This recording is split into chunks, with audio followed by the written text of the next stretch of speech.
ಮೊನ್ನೆ ಅದೇನಿಲ್ಲ, ಇವತ್ತೆರಡು ವಿಷಯ ನೀವು ಕೇಳಬೇಕು. ಅದೇನಂದ್ರೆ ಒಂದು ಕತೆ ಹೇಳ್ತೀನಿ ಗುರುನಾನಕರ. ಮತ್ತೊಂದು ಮೊನ್ನೆ ನಿಮ್ಗೊಂದು ಪ್ರಶ್ನೆ ಕೇಳಿದ್ನಿ ನನ್ನ ಯೂಟ್ಯೂಬ್ ಚಾನಲ್ನಲ್ಲಿ, ಹಾಲು ವೆಜ್ ಆರ್ ನಾನ್ ವೆಜ್ ಅಂತೇಳಿ ಕೇಳಿದ್ನಿ.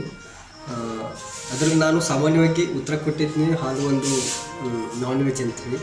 ಆದರೂ ಸ್ವಲ್ಪ ಅದನ್ನು ಕ್ಲಿಯರಾಗಿ ಅದನ್ನು ಡೀಟೇಲಾಗಿ ಸ್ವಲ್ಪ ಹೇಳಿದ್ರೆ ಎಲ್ಲರಿಗೆ ಅದ್ರ ಬಗ್ಗೆ ತಪ್ಪು ತಿಳುವಳಿಕೆ ಆಗಂಗಿಲ್ಲ. ಹಾಲು ಪ್ರತಿಯೊಂದು ಸಿಚುವೇಶನ್ದಲ್ಲಿ ನಾನ್ ವೆಜಿಟೇಬಲ್ ಆಗಲಿಕ್ಕೆ ಸಾಧ್ಯ ಇಲ್ಲ. ಬಟ್ ಆ್ಯಕ್ಚುಲಿ ರಿಯಲ್ ಆಗಿ ನೋಡೋಕೆ ಹೋದ್ರೆ ಅದು ನಾನ್ ವೆಜ್ ಇರಲಿ. ಈಗ ಸದ್ಯ ನಾವು ಅದೇ ವಿಷಯದ ಬಗ್ಗೆ ಮೊಟ್ಟ ಮೊದಲಿಗೆ ಚರ್ಚೆ ಮಾಡೋಣ. ಹಾಲು ಆ್ಯಕ್ಚುಲಿ ಇದೊಂದು ಲಿಕ್ವಿಡ್ ಮೀಟ್, ಅಂದರೆ ದ್ರವ ರೂಪದ ಮಾಂಸ. ಹಾಲು ಇದೊಂದು ದ್ರವ ರೂಪದ ಮಾಂಸ, ಯಾಕಂದರೆ ಇದು ಪ್ರಾಣಿಗಳ ಶರೀರದಿಂದ ಬರ್ತದೆ. ಮತ್ತು ಮಾಂಸದಲ್ಲಿ ಯಾವ ರೀತಿಯ ಪ್ರೋಟೀನ್ಸು ಮತ್ತು ಫ್ಯಾಟ್ ಇರ್ತಾವಲ್ಲ, ಆ ರೀತಿಯ ಪ್ರೋಟೀನ್ಸ್ ಮತ್ತು ಫ್ಯಾಟ್ ಈ ಹಾಲಿನಲ್ಲಿ ಇರ್ತದೆ. For example high quality protein ಇರ್ತದೆ. ಉದಾಹರಣೆಗೆ ಕ್ಯಾಸಿನ್ ಅಂಥೇಳಿ ಮತ್ತು ವೇ ಪ್ರೋಟೀನ್ ಅಂಥೇಳಿ. ಅದೇ ರೀತಿ ಇದರಲ್ಲಿ ಅಮೈನೋ ಆ್ಯಸಿಡ್ ಇರ್ತದೆ ಹಾಲಿನಲ್ಲಿ, ಹೇಗೆ ಮಾಂಸದಲ್ಲಿ ಇರ್ತದಲ್ಲ ಅದೇ ರೀತಿ. ಆದರೆ ಹಾಲು ಇದು ನೀರಾಂಸಾಹಾರ ಪದ್ಧತಿ ಪಾಲಿಸ್ತಾರಲ್ಲ ಅವ್ರಿಗೆ ಮಾತ್ರ ಇದು ನಾನ್ ವೆಜಿಟೇಬಲ್ ಪ್ರಾಡಕ್ಟ್. ನೀರಾಂಶ ಆಹಾರ ಪದ್ಧತಿಯನ್ನು ಪಾಲಿಸೋ ಜನರು ಏನಿರ್ತಾರಲ್ಲ ಅವ್ರಿಗಿದು ಮಾಂಸಾಹಾರಿ ವಸ್ತು ಅಥವಾ ನಾನ್ ವೆಜಿಟೇಬಲ್ ಪ್ರಾಡಕ್ಟ್. ಹಾಗಾದ್ರೆ ನೀರಾಂಶ ಆಹಾರ ಪದ್ಧತಿ ಅಂದರೆ ಏನು? ನೀರಾಂಶ ಆಹಾರ ಪದ್ಧತಿ ಅಂದರೆ ಕೆಲವು ಜನರು ಏನು ಮಾಡ್ತಾರೆ, ಸ್ಟ್ರಿಕ್ಟ್ಲಿ ಪ್ರಾಣಿಗಳಿಂದ ಏನೇನು ಆಹಾರಗಳು ಬರ್ತಾವಲ್ಲ ಅದನ್ನು ಸ್ವೀಕಾರ ಮಾಡೋಂಗಿಲ್ಲ. ಹಾಲಾಗಲಿ, ಮೊಸರಾಗಲಿ, ತುಪ್ಪ ಆಗಲಿ, ಹಾಲಿನ ಈ ಪ್ರಾಣಿಗಳಿಂದ ಯಾವುದೇ ಬರುವಂಥ ಮೊಟ್ಟೆ ಆಗಲಿ, ಮಾಂಸ ಆಗಲಿ, ಹಾಲಾಗಲಿ, ಯಾವುದೇ ವಸ್ತುಗಳನ್ನ ಅವರು ಸ್ವೀಕಾರ ಮಾಡೋದಿಲ್ಲ. ಅಂಥ ಆಹಾರ ಪದ್ಧತಿಯನ್ನು ನಾವು ನೀರಾಂಶ ಆಹಾರ ಪದ್ಧತಿ.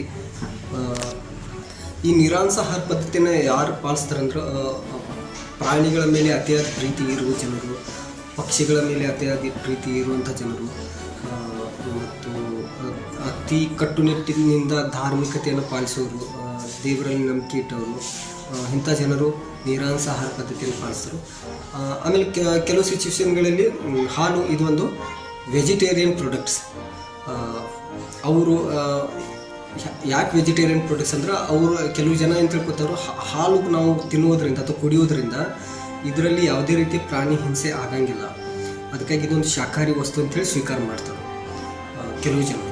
ಸರ್ವಸಾಮಾನ್ಯವಾಗಿ 70% ಜನರು ಇದನ್ನು ಶಾಕಾಹಾರಿ ಅಂತೇಳಿ ಸ್ವೀಕಾರ ಮಾಡ್ತಾರೆ, ಯಾಕಂದರೆ ಇದರಿಂದ ಯಾವುದೇ ರೀತಿ ಪ್ರಾಣಿ ಜೀವ ಹಿಂಸೆ ಆಗಂಗಿಲ್ಲ ಅಂತೇಳಿ. ಆ್ಯಕ್ಚುಲಿ ಹಂಗೆ ನೋಡ್ಲಿಕ್ಕೆ ಹೋದ್ರೆ ಪ್ರಾಣಿಗಳಿಂದ ನಾವು ಹಾಲು ತೊಗೋತೀವಿ, ಒಂದು ರೀತಿ ಅವಕ್ಕೆ ಹಿಂಸೆನ, ಯಾಕಂದ್ರೆ ಹಾಲು ಅದರದ್ದೇ ಆದ ಕೂಸಿಗೆ ಇರ್ತದೆ, ಅದನ್ನು ನಾವು ತೊಗೋತೀವಿ, ಮಾರ್ತೀವಿ, ನಾವು ತಿಂತೀವಿ. ನಾವು ತಿಂದಟ್ಟೇನು ಪಾಪ ಅಲ್ಲ, ಬಟ್ ಅದರದಿಂದ ವ್ಯಾಪಾರ ಮಾಡ್ತೀವಿ, ಇದು ಒಂದು ರೀತಿ ತಪ್ಪು.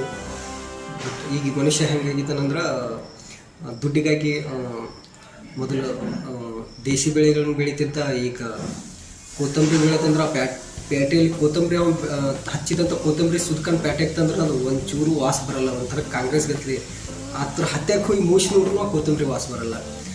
ಬದನೆಕಾಯಿ ಮಾರ್ತಾರೆ, ಏನೇನೋ ಟೊಮಾಟೊ ಮಾರ್ತಾರೆ, ಎಲ್ಲ ಹೈಬ್ರಿಡ್ ಮಾರ್ತಾರೆ, ಔಷಧಿ ಹೊಡೆದು ಕಾಸ್ಟ್ಲಿನೂ ಮಾರ್ತಾರೆ. ಈ ಒಂದು ವಿಡಿಯೋದ ಮೂಲಕ ನಾನು ರೈತರು ಕೂಡ ವಿನಂತಿ ಮಾಡ್ತೀನಿ, ತಾವು ದಯವಿಟ್ಟು ಜವಾರಿ ಆಹಾರಗಳನ್ನು ಬೆಳೆಯೋಕ್ಕೆ ಪ್ರಾರಂಭ ಮಾಡಿರಿ, ತಿಪ್ಪಿ ಗೊಬ್ಬರ ಬಳಸ್ರಿ. ನೀವು ತಿಳ್ಕೊಂಡು ನೀವು ಯಾವುದೇ ಒಂದು ತರಕಾರಿ ಒಂದು 50 ರೂಪಾಯಿ ಕಿಲೋ ಇತ್ತಂದ್ರೆ ನೀವು ನಮ್ಮ 100 ರೂಪಾಯಿ ಕೊಡ್ರಿ, ಕಾಸ್ಟ್ಲಿ ಕೊಡ್ರಿ, ಬಟ್ ನಿಜವಾದ ತಿನ್ನಲಿಕ್ಕೆ ಯೋಗ್ಯವಾದಂಥ ಆಹಾರ ಕೊಡ್ರಿ. ಏನೋ ಕಸ ಕಡ್ಡಿ ಕಚಾಳ ಏನೋ ಆಹಾರ ಪದ್ಧತಿಗಳನ್ನು ಬೆಳೆಸ್ಬೇಡ್ರಿ. ಇದರಿಂದ ನಿಮಗೂ ಕೂಡ ಒಂದು ದೊಡ್ಡ ಆಪತ್ತದ, ನಿಮ್ಮ ಮಕ್ಕಳಿಗೆ ಕೂಡ ದೊಡ್ಡ ಆಪತ್ತದ, ಮತ್ತು ಇಡೀ ದೇಶಕ್ಕೂ ಕೂಡ ಒಂದು ದೊಡ್ಡ ಆಪತ್ತದ. ಯಾಕಂದರೆ ಕ್ಯಾನ್ಸರ್ ಅಂತ ರೋಗ, ಬೇರೆ ಬೇರೆ ರೀತಿಯ ಬೋನ್ ಮ್ಯಾರೋ ಆಗಲಿ, ಬ್ಲಡ್ ಕ್ಯಾನ್ಸರ್ ಆಗಲಿ, ಬೇರೆ ರೋಗ ಬರತ್ತವೆ. ಯಾಕಂದರೆ ನೀವು ಬಳಸುವಂಥ ರಾಸಾಯನಿಕ ಗೊಬ್ಬರಗಳಿಂದ, ನೀವು ಮಾಡೋ ರೈತರು ಪಡುವಂಥ ಅತಿ ಆಸೆಯಿಂದ, ದುಡ್ಡಿನ ಅತಿ ಆಸೆಯಿಂದ ನೀವು ಎಂತೆಂಥ ಬೆಳೆದು ಮಾರ್ಕೆಟ್ನಾಗ ತರತ್ತೀರಿ. ಇಷ್ಟೆಲ್ಲ ಮಾರ್ಕೆಟ್ ತುಂಬ ಬೆಳೆದ್ರೂ ಒಂದು ತರಕಾರಿಯ ಸ್ಮೆಲ್ ಕೂಡ ದೇಶಿ ಹಂಗೆ ಬರೋಂಗಿಲ್ಲ. ಯಾಕಂದ್ರೆ ಬರೀ ದುಡ್ಡಿಗಾಗಿ ನೀವು ಇದು ಮಾಡತ್ತೀರಿ, ಅದರಲ್ಲಿ ಎಲ್ಲ ಕಬ್ಬಿನ ಬೆನ್ನು ಹತ್ತೀರಿ. ಇರಲಿ, ಸ್ವಲ್ಪ ತರಕಾರಿನಾದರೂ ಸ್ವಲ್ಪ ನೀವು ಎಲ್ಲರೂ ದೇಶಿ ತರಕಾರಿಗಳನ್ನು ಬೆಳೀರಿ.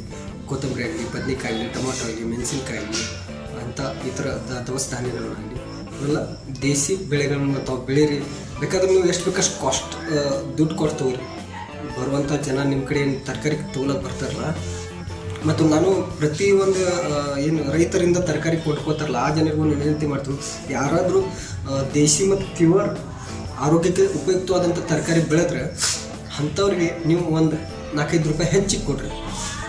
ಏನೋ ಹೋಟೆಲ್ದಾಗ ಒಂದು ಬಜ್ಜಿ ಕೊಟ್ಟರು 20-30 ಕೊಟ್ಟು ಬರ್ತೀರಿ. ಒಂದು ಬಜ್ಜಿ ಆಗಲಿ, ಒಂದು ದೋಸೆ ಮಾಡ್ರೂ 70-80 ರೂಪಾಯಿ ಕೊಟ್ಟು ಬರ್ತೀರಿ ಒಂದು ಟೈಮ್ ತಿನ್ನ. ಬಟ್ ಈ ಪಾಪ ರೈತ 2-3 ತಿಂಗಳ ಈ ತರಕಾರಿಗಳನ್ನು, ದೇಶಿ ತರಕಾರಿಗಳನ್ನ ಬೆಳೆದು ಕಷ್ಟಪಟ್ಟು ತಂದಿರ್ತಾನೆ. ಅದಕ್ಕೆ 5 ರೂಪಾಯಿ, 10 ರೂಪಾಯಿ, 20 ರೂಪಾಯಿ, 30 ರೂಪಾಯಿ ಕೊಡೋಕ್ಕೂ ಹಿಂದೆ ಒಂದು ವಿಚಾರ ಮಾಡ್ತೀವಿ. ಅಂಥದ್ದೆಲ್ಲ ವಿಚಾರ ಮಾಡಬೇಡ್ರಿ. ಮತ್ತೊಂದು ಹಾಲಿನ ಬಗ್ಗೆ ಗೊತ್ತೈತಲ್ಲ, ಹಾಲು ಒಂದು ಕೆಲವು ಸಿಚುವೇಶನ್ಗಳಲ್ಲಿ ನಾನ್ ವೆಜಿಟೇರಿಯನ್ ಆಗ್ತದೆ, ಕೆಲವೊಂದು ಸಿಚುವೇಶನ್ಗಳಲ್ಲಿ ವೆಜಿಟೇರಿಯನ್ ಕೂಡ ಆಗ್ತದೆ. ಆ್ಯಕ್ಚುಲಿ ಇವತ್ತು ನಾನು ಕೂಡ ಅಂತಿದ್ದೇನೆ. ಇರಲಿ, ಇನ್ನು ಒಂದು ಕತೆ ಹೇಳ್ಬೇಕು. ನಾನು ಮನೆ ಗುರುನಾನಕ ಜಯಂತಿ ಇತ್ತು, ಆ ಕತೆ ಪೇಪರ್ನಲ್ಲಿ ಬಂದಿತ್ತು. ಮತ್ತು ಈ ಕಥೆಯನ್ನು ನಾನು ಓದಿಲ್ಲ, ನಮ್ಮ ಒಬ್ಬರು ಗುರುಗಳು ಅವ್ರ ಹೆಸರು ತೊಗೋಬೇಕು, ಬಟ್ ಅವ್ರ ಪರ್ಮಿಷನ್ ಆಗಿರಲಿಲ್ಲ, ಹೆಸರು ತೊಗೊಳಂಗಿಲ್ಲ. ನಮ್ಮದೇ ಒಂದು ಸ್ಕೂಲಲ್ಲಿ ಕೆಲಸ ಮಾಡುವಂಥ ಗುರುಗಳು ಆ ಕಥೆಯನ್ನು ಹೇಳಿದ್ರು. ಆ್ಯಕ್ಚುಲಿ ಅವ್ರ ಹೆಸರು ಹೇಳಬೇಕು, ಯಾಕೆ ಒಳ್ಳೆಯದನ್ನು ಅವ್ರು ನನಗೆ ಹೇಳಿದರು. ಅವ್ರ ಪೇಪರ್ನಲ್ಲಿ ಇಂಥ ಕಥೆಯನ್ನು ಓದಿದರು. ಆ ಓದಿದ ಕತೆ ನನಗೂ ಹೇಳಿಬಿಡ್ತಾನೆ. ಅವ್ರ ಹೆಸರು ಕಂತೇಸರ್ ಅಂಥೇಳಿ. ಅವರು ಈ ಗುರುನಾನಕರ ಒಂದು ಅತಿ ಉತ್ತಮವಾದ ಕಥೆಯನ್ನು ಹೇಳಿದ್ರು. ಅದರಿಂದ ನನಗೆ ಒಂದು ಸ್ವಲ್ಪ ಭಾಳ ಚಲೋ ಅನಿಸಿದ್ದು ಸಮಾಧಾನ. ಆ ಕಥೆಯನ್ನು ನಾನು ನಿಮಗೆ ಹೇಳ್ತೀನಿ. ಗುರುನಾನಕರ ಒಂದು ಊರಿಗೆ ಹೋಗ್ತಾರೆ. ಆ ಊರಿನಲ್ಲಿ ಎಲ್ಲರೂ ಒಳ್ಳೆಯವರು ಇರ್ತಾರೆ. ಪ್ರತಿಯೊಂದು ಜನ, ಸಣ್ಣ ಮಗು ಹಿಡಿದು ಮುದುಕಾಗೋ ಮನುಷ್ಯ ಇರ್ತಾರೆ, ಹೆಣ್ಮಕ್ಳಲ್ಲಿ ಪ್ರತಿಯೊಬ್ಬರು ಒಳ್ಳೆಯವರು ಇರ್ತಾರೆ.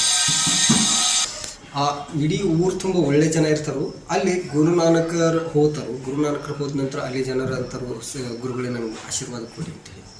ಅವಾಗ ಗುರುನಾನಕರು ಎಲ್ಲರನ್ನೂ ಅಬ್ಸರ್ವ್ ಮಾಡಿ ಏನು ಆಶೀರ್ವಾದ ಕೊಡ್ತಾರಂದ್ರೆ, ತಾವೆಲ್ಲ ಊರು ಬಿಟ್ಟು ಹೋಗ್ರಿ ಅಂಥೇಳಿ ಆಶೀರ್ವಾದ ಕೊಡ್ತಾರೆ.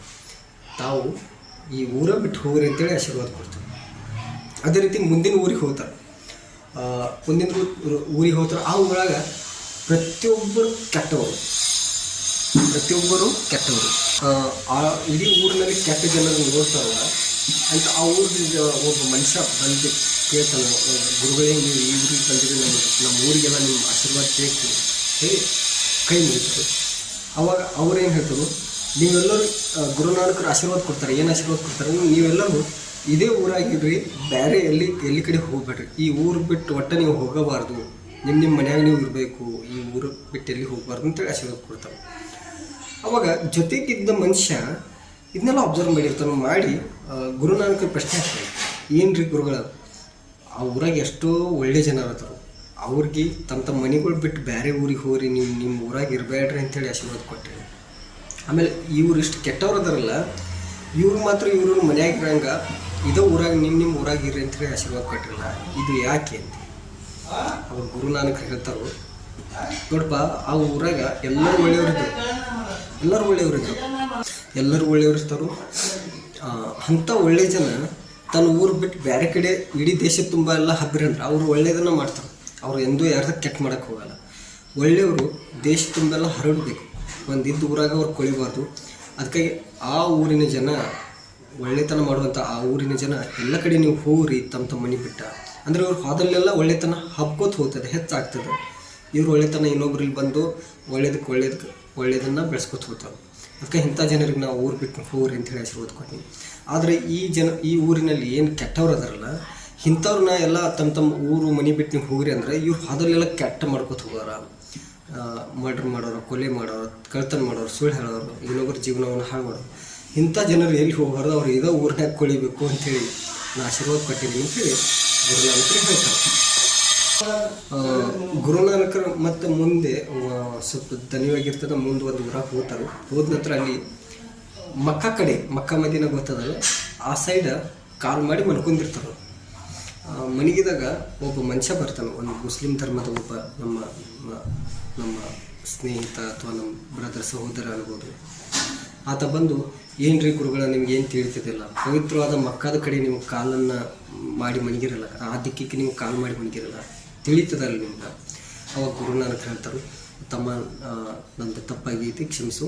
ನೀನು ನೋಡು ನನ್ನ ಕಾಲನ್ನು ಯಾವ ಕಡೆ ಮಕ್ಕ ಇಲ್ಲ ಆ ಸೈಡ್ ನೀನು ನನ್ನ ಕಾಲನ್ನು ಎತ್ತಿಡುವಂಥದ್ದು. ಅವಾಗ ವ್ಯಕ್ತಿ ಕಾಲನ್ನು ಈ ದಿಕ್ಕಿಗೆ ಇಟ್ಟರು ಈ ದಿಕ್ಕಿಗೂ ಮಕ್ಕ ಕಾಣಕ್ಕಾಯ್ತು. ನಂತರ ಗುರುನಾನಕರ ಕಾಲ ಈ ದಿಕ್ಕಿಗೆ ಇಟ್ಟರು ಅವನಿಗೆ ಮಕ್ಕ ಕಾಣಕತ್ತಿತ್ತು, ಯಾವ ದಿಕ್ಕಿಗೆ ಇಟ್ಟರು ಆತನಿಗೆ ಮಕ್ಕ ಕಾಣಕತ್ತಿತ್ತು. ಅವಾಗ ಆತ ಕ್ಷಮೆ ಕೇಳ್ತಾನು, ಗುರುನಾನಕರು ಇದು ಯಾಕೆ ಹಿಂಗಾಗುತ್ತೆ, ನನ್ನಿಂದೇನಾದರೂ ತಪ್ಪಿಗೆ ಕ್ಷಮಿಸೈತೆ. ಅವಾಗ ಗುರುನಾನಕರು ಹೇಳ್ತಾರೆ, ಅಲ್ಲಾಗಲಿ ದೇವರಲ್ಲಿ ಇವರು ಒಂದೇ ದಿಕ್ಕಿಗಲ್ಲ, ಒಂದು ವಸ್ತುವಿನಲ್ಲ, ಇಡೀ ನಮ್ಮ ಬ್ರಹ್ಮಾಂಡ ಸುತ್ತ ಬ್ರಹ್ಮಾಂಡದ ಪ್ರತಿಯೊಂದು ಅಂಶದಲ್ಲಿ ಇರ್ತಾರೆ. ನಾವು ಯಾವ ಕಡೆ ಕಾಲು ಮಾಡಲಿ, ಯಾವ ಕಡೆ ತಲೆ ಮಾಡಲಿ, ಯಾವ ಕಡೆ ಇದು ಮಾಡಲಿ, ದೇವರು ಎಲ್ಲ ವಸ್ತುಗಳಲ್ಲಿ ಇರ್ತಾನೆ ಹೇಳ್ತಾರೆ. ಈ ರೀತಿ ಇಂಥದ್ದೊಂದು ಕಥೆಯನ್ನು ಕೇಳಿ ನನಗೆ ಭಾಳ ಸಮಾಧಾನ ಸಿಕ್ತು. ಆ ಕಥೆನ ನಿಮ್ಮ ಜೊತೆ ಹಂಚ್ಕೋಬೇಕು, ಪಬ್ಲಿಸಿಟಿಗಾಗಿಲ್ಲ. ನಿಮ್ಮಲ್ಲಿ ಏನ್ರಿ ಒಳ್ಳೆತನ ಇರ್ತದೆ, ಸ್ವಲ್ಪ ಅದನ್ನು ನೀವು ಸ್ವಲ್ಪ ಇನ್ನೊಬ್ರಿಗೆ ಹಬ್ಬಿಸ್ರಿ, ಹರಡ್ರಿ ಅಂತೇಳಿ. ಆ್ಯಕ್ಚುಲಿ ನೀವು ಎಲ್ಲರೂ ಒಳ್ಳೆಯವರು, ಯಾಕಂದ್ರೆ ಮನುಷ್ಯರಾಗಿ ಹುಟ್ಟಿ ಬಂದ್ರಿ, ಇದೊಂದು ಪುಣ್ಯನ. ನನಗಿಂತನೂ ಒಳ್ಳೆಯ ಜನ ನನ್ನ ದೋಸ್ತರು, ಸ್ನೇಹಿತರು ಅಥವಾ ಈ ಜಗತ್ತಿನಲ್ಲಿರುವಂಥ ವ್ಯಕ್ತಿಗಳು. ಸೊ ಎಲ್ಲರೂ ಹ್ಯಾಪಿ ಆಗಿರಿ. Thank you.